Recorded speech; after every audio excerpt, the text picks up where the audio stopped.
Let's review.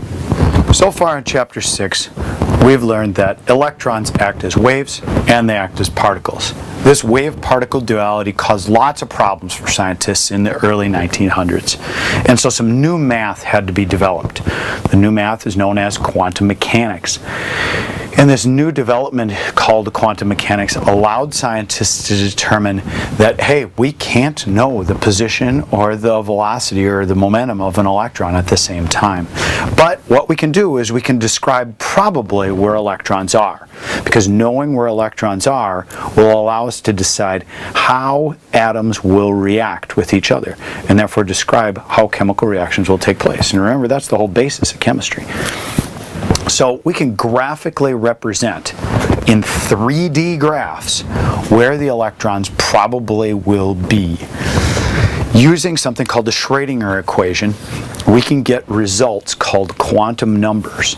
And these quantum numbers describe probably where an electron will be.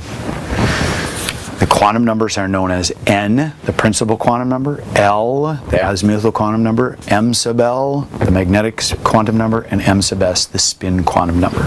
Take a moment right now and find your packet that you take notes in, and remembering these ideas that we can graphically represent where electrons are and that quantum numbers describe graphically how these are, let's move on and let's talk about many electron atoms, section 6.7 in your textbook. And make sure you've got this packet of papers in front of you, because we're going to talk more about how these quantum numbers can describe how the electrons fill around the nucleus of an atom.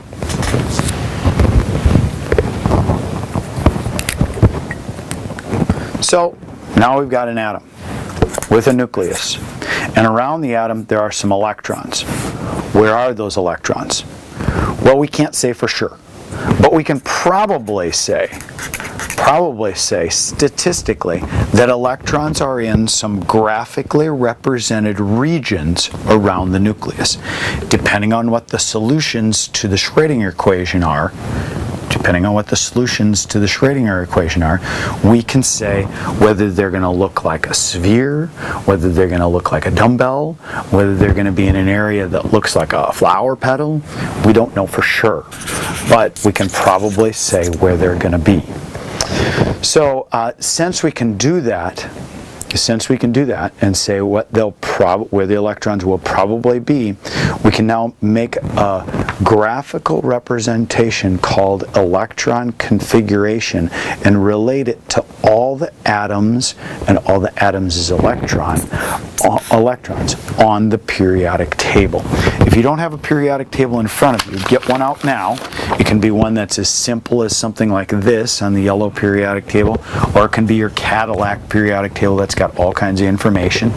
Make sure you've got one in front of you, because we're going to talk about how quantum numbers, solutions to the Schrödinger equation, can actually be used to designate where electrons fill around the nucleus of an atom and where the probability zones are for those electrons to be. So pause the video now if you need to make sure that you've got a periodic table out in front of you.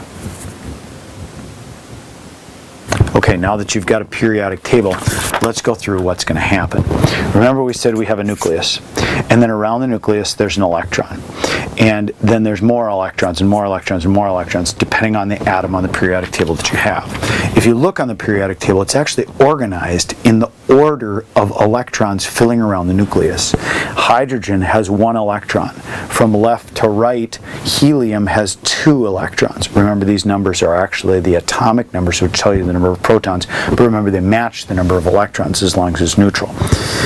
Lithium has 3, helium 4, left to right, top to bottom. You can see neon has 10 electrons, and all the way down here, something like cesium has 55 electrons, and so on. Notice it goes left to right, top to bottom, and you follow it just like you read a book. Now there's some gaps here. There's a valley right here that you got to skip across when you go from 4 to 5, but they all fit together. They all fit together, and you can see that they follow left to right. So how can we describe these electrons? Well, we can describe them using the notation of quantum numbers. Remember, quantum number n tells you the energy level. energy level of the electron. Quantum number L, because the L is methyl quantum number, tells you whether it's an s orbital, a p orbital, a d orbital, or an f orbital. And quantum number m sub L tells you the orientation, of those orbitals. So one way that scientists graphically represent this is through something called electron configuration. And in electron configuration, it tells you the energy level, the sublevel, and how many electrons are in that particular sublevel.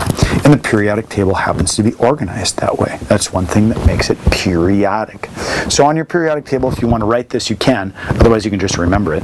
This area on the periodic table right here, including helium, helium's technically over here for this, you can draw it in there if you want, is where the s orbitals fill. Remember, an s orbital is shaped like a sphere, and it can only contain 2 electrons. This area over here, not including helium, is where the p orbitals fill. Notice there are 1, 2, 3, 4, 5, 6 elements in each period in where the p orbitals fill. This fits with there being 3 p orbitals shaped like dumbbells, all of different orientations, and each orbital can hold 2 electrons. Since there's 3 orbitals, there's 2, 4, 6 electrons. This area in the middle right here, this area in the middle is known as the d region, or the d filling orbitals. And if you count those up, if each element represented in an additional electron being put around the nucleus, there are 2, 4, 6, 8, 10 atoms inside here. So notice there were 2, 6, 10. The last one's down below here, which technically, if you look at the little star right here, fit right in between here. They just pull them out and put them down here because it's easier, are where the f orbitals fill. The f orbitals. And the f orbitals, remember, kind of look like fancy flower petals, and there's 7 orbitals in those. And if you look here, there are actually 14 elements right here, 2 of each into an orbital. So if you know where the s's, the d's, the p's, and the f's fill, and you know that the principal quantum number, n, is analogous to how far away from the nucleus an electron is, you can actually write each period 1, 2, 3, 4, 5 as an n value, or as the principal quantum number value. As a matter of fact, that's the way the periodic table is organized, where the principal quantum number, or the energy level area, is organized by period. The first period is n is equal to 1. The second period is n is equal to 2. The third period, all the way across here, is n equals 3. The fourth period is n is equal to 4. The fifth period is n is equal to 5. Now we can use these n principal quantum number designations, the L's, the S, the P's, the D's, and the F's, and the number of electrons that have filled, and we can use elements to count that, to make the electron configuration designation. Let's do a simple one first. Let's take an element like aluminum. Aluminum. Now, to write the electron configuration for aluminum, you want to start and count each electron from the nucleus out to its 13th electron. If you look closely at the periodic table, aluminum is atomic number 13, which means it has 13 electrons. The first thing we do is we write down the principal quantum number starting way up here, closest to the nucleus, which would be 1. So I'll just slide this up and I'll write it down as we go. 1. Then I put the sublevel that those electrons would fill, which is an s orbital. And so I write 1 with an s, and I count each one of these elements, remember helium goes right here, as being each an electron that fills around the orbital, and I write it as a superscript up above the s. And I say those are the first 2 electrons that fill around the nucleus on my way to filling up to 13 electrons around aluminum. This is pronounced 1s2. That's the way you say it. You don't say 1s squared. You say 1s2. We went left to right, top to bottom, and so that's the first period. Now I encounter n is equal to 2, so I write 2 down here. I put S once again, because that's the orbital that I encounter, or the sublevel that I encounter, and I count each element once again as 2 more electrons that fill around the nucleus. And so I put a small 2 up here again as well, and I say this is 2s2. This total now has explained or designated where 4 electrons are around the nucleus on my way to 13 for aluminum. Next, I skip across this valley over here, and I get to the second period, but now I'm in the p orbital area. The p orbital area. And I put down p, and I count 1, 2, 3, 4, 5, 6 elements in there, each one representing another electron that will fill around the nucleus. And so I put a superscript of 6 above the p. 6 atoms, 6 electrons filling. Left to right, top to bottom, I now move back over here and I write the n number again. The n principal quantum number is the third period, so I write down a 3. And what do I encounter? I encounter the s sublevel, so I put a small s right here. And I count the atoms, 1, 2. And I put a superscript of 2 up above, illustrating that sodium and magnesium would represent 2 more electrons filling around the nucleus on my way to 13 for aluminum. Skip across the valley here again, and now I encounter the p sublevel, or the p orbital region once again. So I put a p down here, and then I see that aluminum right here represents the only 1 electron filling in this p orbital region, and so I put a small 1 up above here because I'm only going to aluminum. If I were going to something like argon, I'd count 1, 2, 3, 4, 5, 6, and I'd put a 6 up here. But since this is the element aluminum, this is what's called the electron configuration of aluminum. What does this tell me? It tells me that there are 2 electrons in the 1s sublevel, 2 electrons in the 2s, 6 electrons in the 2p, 2 electrons in the 3s, and 1 electron in the 3p. And if I add the 2, the 2, the 6, the 2, and the 1 together, I end up with 13 electrons total, which, oh, lo and behold, that's how many electrons there are in aluminum. So if I look at a picture like this, I can see that this will organize or graphically show how electrons fill around the nucleus, starting from hydrogen and going all the way down to argon. And notice how it's 1s here, 2s here, because there's 2 of them. These electrons still exist, but now I add an electron in the 2s, a second electron in the 2s, then there is an electron in the 2p. Now remember, all these electrons up here still exist, they're just lower in energy. 2p, 2p, 2p, 2p, up to 2p6, and then I add more all the way from left to right to top to bottom. If we do this for all the elements on the periodic table, I can show you that each area on the periodic table, each region, is an S, a P, or a D, and then notice the F's are down here and they show how those would fit in there. And the period right here, analogous to the principal quantum number, goes with the S's and the P's. You'll notice that there is an anomaly though, something kind of strange. How we can see there's the 4S sublevel area, and then all of a sudden we go to the 3D. Shouldn't the 3Ds be right up here? And as a matter of fact, that's true. They should be. But the problem is that the 4s energy level is of lower energy and therefore fills first before the 3Ds begin filling. As a matter of fact, if you look at this diagram, this is what sometimes people call the Alf Ball Principle. It shows this order of filling of orbitals. The 1s, then the 2s, the 2p, the 3s, the 3p. Notice the 4s fills next, and then the 3d, and the 4p, and the 5s. You don't need to memorize anything like this because it's all laid out on the periodic table for you like this. And you might be wondering, well, what about those 3ds again? Didn't you say that the 3ds should really be up above here?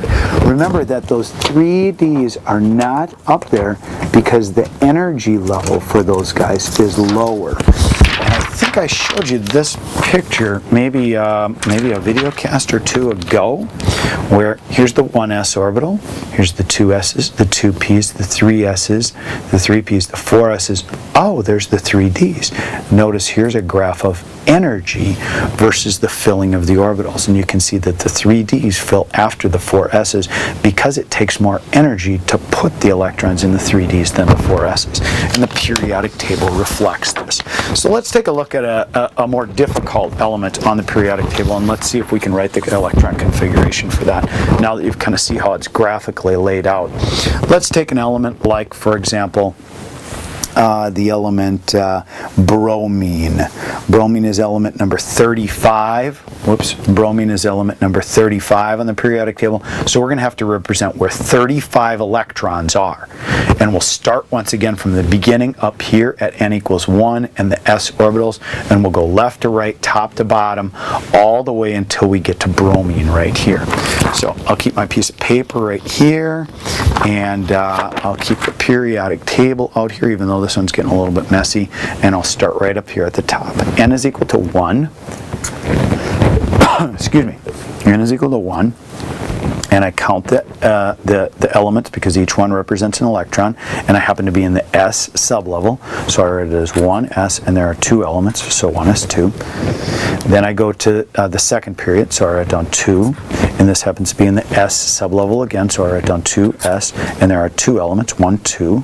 Okay, each element, remember, represents an electron that is filling around the nucleus. I'll zoom out just a little bit. Skip across the valley, and now I encounter the p orbitals right here. Remember, the p orbitals fill in this area.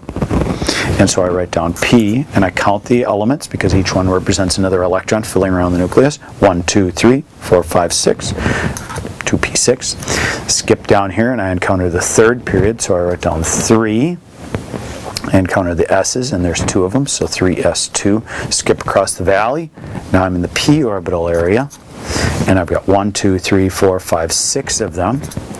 Next, I encounter the 4s orbital. The 4s orbital. I'm going to write it right here, 4s, and there's 2 elements filling right there, so I put a 2 right up here.